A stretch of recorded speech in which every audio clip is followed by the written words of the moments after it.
The Frank Sutton case is finally solved. That is not good. Frank Sutton was born Frank Spencer Sutton on the 23rd of October in Clarksville, Tennessee. In 1923, getting bigger, Sutton grew up during the Great Depression, showed a lot of interest in acting from a young age. While still in acted in student plays and local theater. When he was still in high school, productions and local theater, where height was clear that he loved to perform, and if things were tough financially, he stayed determined to make his dream of being actor for a living. After finishing school, graduated from East Nashville High School, followed his dream by signing up for New York City's Columbia University, where he studied acting and got his degree lit. His commitment to the art was clear from the start, and his schoolwork champion showed how deeply he dedication to self-improvement and being the best. But, like a lot of young men, Frank Sutton's life was typical of his generation, was greatly affected by what happened during World War II. After the attack on Pearl, Sutton tried to join the military. After the attack on Harbor, the US Marine Corps, but they turned him down because they can't see colors. He didn't let that stop him from joining the US Army and served with honor in the Pacific Theater. As a member of the 293rd Joint, he was a member of the Assault Signal Company. In 14 assault landings, such as the attacks on Lee and Luzon in the Philippines. His time in the military gave him a strong feeling of patriotism and discipline that would later affect the people he shown on screen. He got to the rank of Frank Sergeant and was given an honorable discharge after the war. Anything that always won him the admiration of his peers, both veterans and enthusiasts. After coming back, Sutton went back to acting after the war career with a new sense of purpose. He worked in both TV and theater throughout the 1950s, getting known for being a flexible character. He was on TV a lot in the beginning, including parts in shows like The Edge of the United States, Steel Hour and Night. One of his most famous early films, she got his first big break in 1955, when Hewitt Academy Award winner Ernest Borg and Marty, a movie that got a lot of good reviews, movie that won 4 Oscars, one of which was Best Movie. Sutton played a supporting role, yet his performance did make him more credible in Hollywood as a serious actor. Even though he was young, Sutton discovered his true success breakthrough in the 1960s when he was cast as Sergeant in Gomer Pyle USMC, a spin-off of The Andy Griffith Show. Off The Andy Griffith Show, as a Sergeant Vince Carter, Sutton acted tough drill instructor, always angry by the private who means well but makes mistakes. Jim Neighbors plays Gomer Pyle.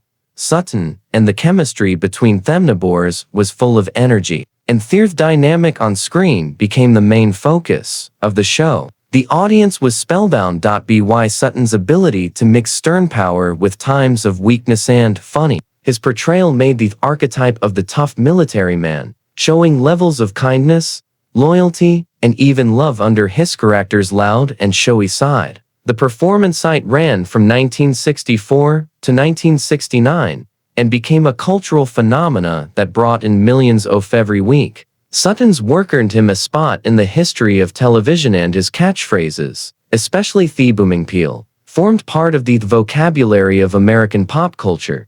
Sutton is more than just a funny foil, brought a sense of realism to his part. No question, based on his personal time in the military, his portrayal connected with service members and citizens alike, which made him a well-liked person amid a time of great change marked by the Vietnam War, and change show people feel about the military. After Gomer Pyle, USMC ended, Sutton kept working in TV, theater, and ads. He often took in guest spots on well-known shows like The Gunsmoke, Twilight Zone, and The Love, American Style, and Untouchables, showing off his range as an actor. Even though he never reached the same amount of fame as he did while he was on Gomer Pyle, Sutton remained an actor who was respected and admired with his peers. As he became older, he put more effort on stage work, acting in regional and dinner theatres productions all across the country, where he kept people interested with his endless energy and charm.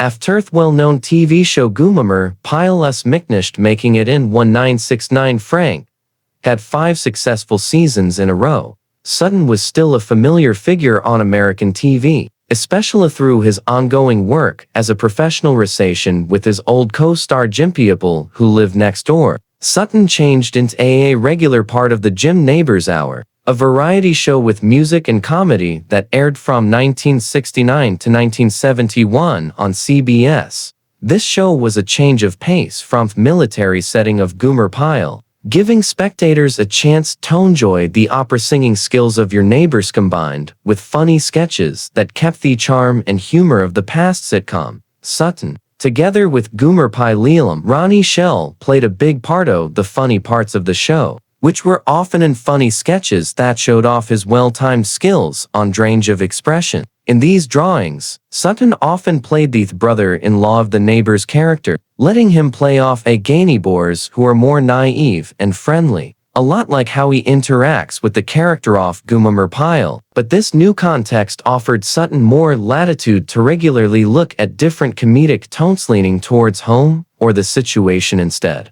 of harsh military rules. Humor. His performances showed that he flexibility and the ability to change between strict, authoritarian roles and more light-hearted, family-friendly funny. Sutton's presence in the Jim Neighbors Hour helps keep the strong fan following he had built up while he was on Gomer Pyle USMC, and the show itself received good ratings throughout its 3-season run, partly because of Sutton and his good humorous connection with Shell and the people next door. Outside of Sutton's acting career grew when he started doing live theater repertoire by getting into live theater, especially in the well-known style of dinner theater, which was popular in the 1970s. This place let him connect with people more closely with audiences and show off his skills in a real-life scenario, away from limits of TV scripts and when to shoot. One of the many of the roles he played on stage, one of his most famous roles, was as Stepfather in Norman Is You,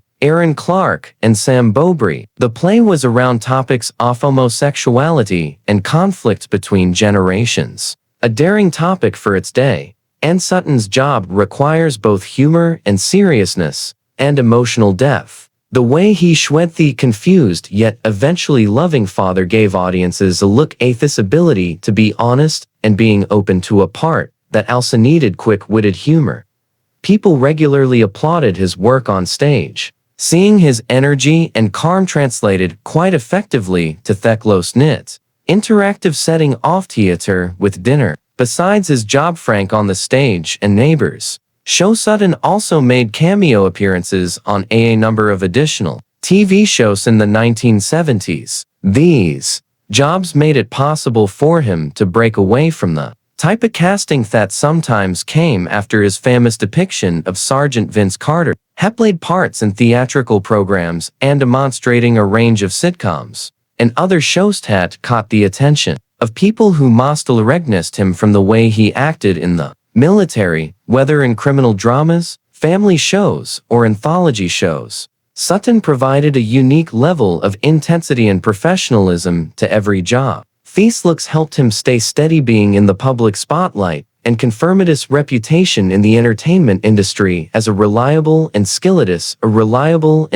person in the actor of characters. During this time Frank Sutton kept going in his career, being liked by both fans and his for his hard work and dedication to his work, passion to his work, and his skill to make any part, funny or serious, feel real and memorable.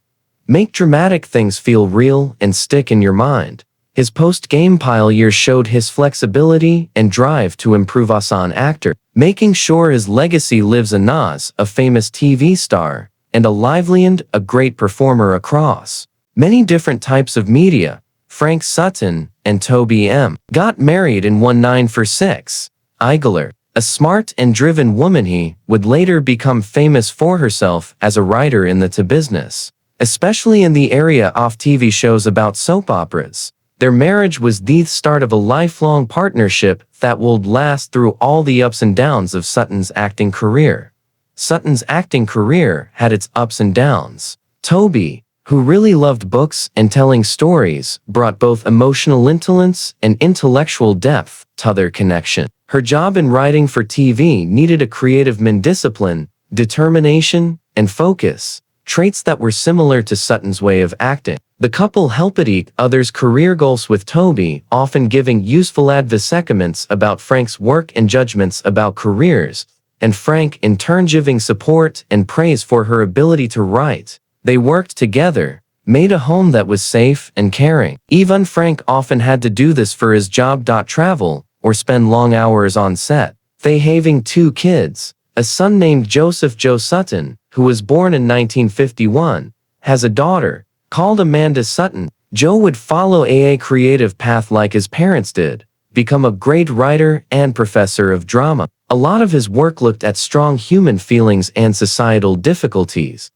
and he gave a lot of credit to his artistic sensibilities to the home where he grew up, a house full of love for the arts, critical thinking, and being able to express liberty. Joe's best-known play is Vord.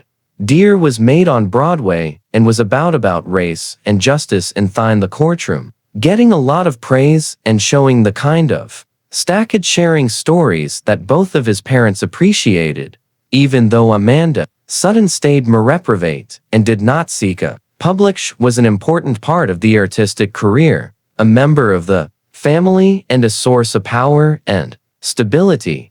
Family life was very essential to Frank, who was tough and often mean, gruff on TV, but he was a very kind and loyal husband and dad. In interviews and talks, Sutton often talked with his co-workers about pride in how smart his wife was and his kids' accomplishments, with a focus on that his most important job in life was not that of a sergeant, Vince Carter on Gomer Pyle, USMC, but that of a parent and Hispan. Frank and their marriage's life ended too soon in 1974, a sign of how close they are and regard for each other. Toby never got married again, and for the next after Frank died, she stayed very sensitive of his legacy, making sure that his work on American TV and his memory as a people didn't forget about the devoted family man. Their long-lasting connection was built on love, creativity, and common beliefs have left a legacy that will mean something to their kids and for the people that knew them. Orphans of actor Frank Sutton have been around for decades, left confused by the unexpected and an unexpected conclusion to the man's life. Woe famously played the hot-headed but Vince Carter, the loving gunnery sergeant, on Gomer Pyle, a famous sitcom from the 1960 Suspect. Sutton's booming voice and stiff posture and perfect timing for comedy made him a part of American homes and a well-known face on TV. But Sutton's private life was kept secret. Life and death were shrouded in mystery. There were rumors and half-truths going about, were repeated, and over time, the facts become warped. Now that we have more facts and a sharper image definitely coming out, the truth has been shown. And it's not even close to the pleasant story that many fans long for. Frank Sutton passed away on June 28, 1974, around the age of 50. He fell down from a heart attack in his room just before he was supposed to walk on stage for a production of the play Love in Louisiana's Shreveport. To a lot of people, this seemed like an awful disaster. That makes no sense. Sutton had always looked full of life and strength, the ultimate tough man with a heart. But in truth, his health had been slowly becoming worse, hidden by a busy work schedule and a strong commitment to his work. Sutton had have health problems that were hard to deal with, made worse by years of excessive smoking, a bad diet, and constant stress from doing both TV and live shows theater with little time to rest. Even though he looked disciplined on the outside and vitality, Sutton had been told by doctors regarding the status of his heart and blood vessels. Still, he kept pushing himself, thinking that the show must go on. And in fact, a lot of people who were close to him subsequently showed that he had been disregarding signals of trouble for years. A lot of chest pain, trouble breathing, and spells of tiredness that he would wipe off with his usual tough guy attitude. Instead of dealing with these health issues, Sutton really did choose to hide them, afraid that revealing weakness could put his career or reputation at risk. Reputation as a forceful, dominating figure. Looking back, this choice ended up becoming deadly. Adding to sadness is the truth that Sutton's death could have been stopped. Recent interviews and biographers have found papers that demonstrate that Sutton had been told to go through testing and treatment for his heart, but hesitate to have put it off several times because of employment commitments and a desire to stay out of the public eye. The thought of looking weak, especially after showing a military that is bigger than life insurgent, was something he was very worried. Sadly, this dread stopped him from taking the medical steps that might have added years to his life. Also, his last days were full of a lot of stress. Sutton looked for anything once Gomer Pyle finished to change who he was on stage, ready to show that he was more than just one no-T actor of comedy. He took on hard theatrical roles, often going on tour across the country with very little time to rest. While people were happy to see him, Sutton was said to be really tired when he went live, working demanding schedules and working under conditions that put a lot of stress on his physique. Friends remember that he was running on pure willpower in the days before his death. The heart attack that took his life. It looks like his life was the end of years of physical decline that went unchecked and becoming emotionally drained. To make things worse, his sudden death was even terrible for his family. My coworkers were shocked and not ready. His wife Toby and their 2 kids, including Joe Sutton, his son, who would later became a successful playwright, were quite sad. They didn't know how bad his health problems had become. People who are close to him have since said that they were sorry and sad that they didn't seeing the signals sooner or pushing him more fiercely to seek treatment. What is left is a sad what if. What if Sutton had gotten help? What if had slowed down? What if someone had intervened? After his death, in the years that followed, some fans thought about hidden things after his death. Sicknesses, addictions, or deeper personal problems. But the truth is more serious, and in many ways more sad. Frank Sutton was a person who put his all and soul into every part he played, often at the cost of his own health. He was motivated by aims to prove himself, to keep going, and to live up to the standards that fame had put on him. That was the end. Very drive. The thing that made him such a great performer was what also played a role in his early death. Now that the facts are out in the open, and few hat is left, now that the shroud of mystery has been lifted, it's not only sadness over a life cut short, but also a warning story about the hazards of not paying attention to your health in search of success. The narrative of Frank Sutton is a reminder that behind the chuckles and the loudest applause, even the fiercest people who perform can be in pain without saying anything, and in Sutton's case, the mystery behind it's not only sad that he died, it's a serious lesson that might eventually bring his fans closure, even if it's not the ending they wanted to hear.